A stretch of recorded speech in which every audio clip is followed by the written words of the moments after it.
Alright, so we're going to talk about the difference between factoring a trinomial when a is 1 or when a is not equal to 1. When we have these two different scenarios, we can factor them in a couple of different ways.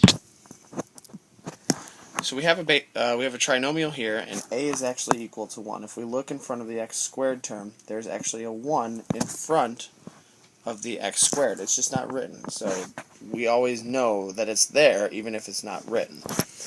Again, the first step when we have a basic trinomial is to know that we can set up a set of parentheses with x in the first slot, because if we multiply the two x's together, that would give us x squared.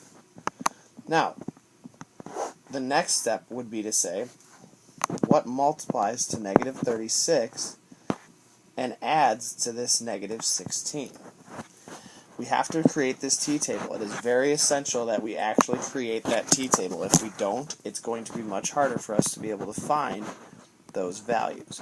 Now write them all out. Even if you feel like you've found the pair, it's still helpful to write them out to help you see why the other pairs don't actually work.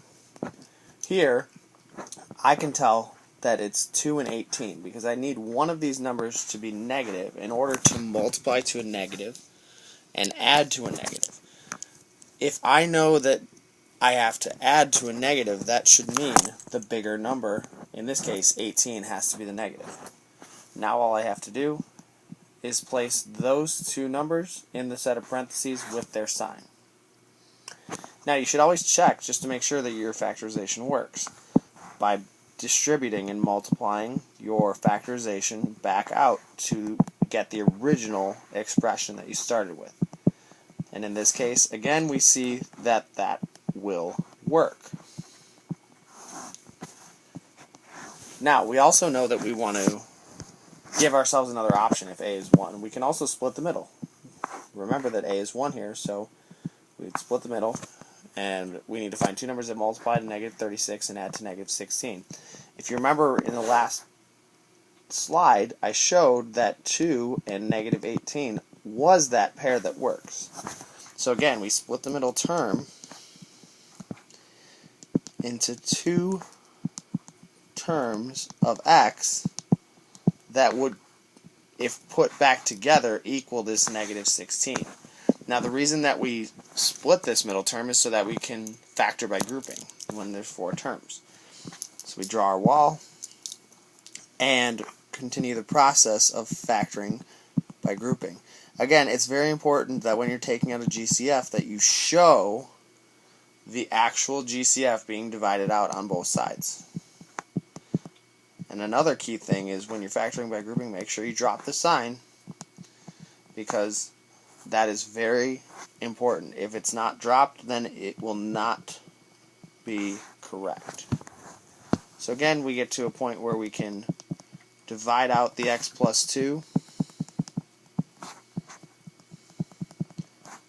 and realize that our final answer is x plus 2, x minus 18.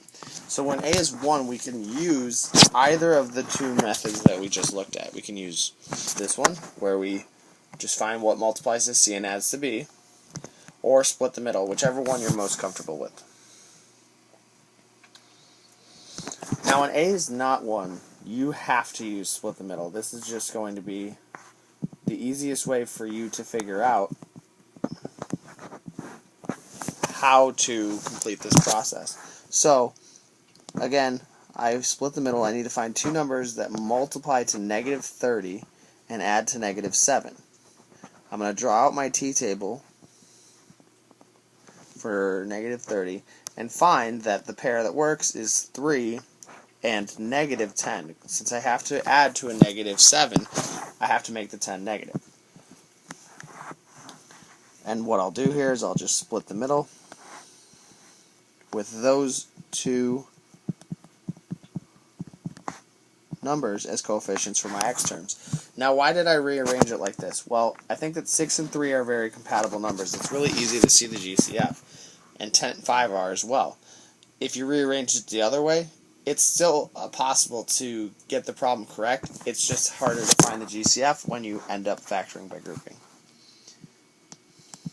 So the GCF on the left is 3x. So again, we show that division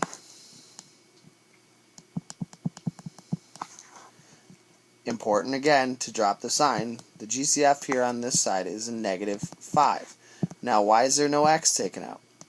This term doesn't have an x to take, so we cannot take one.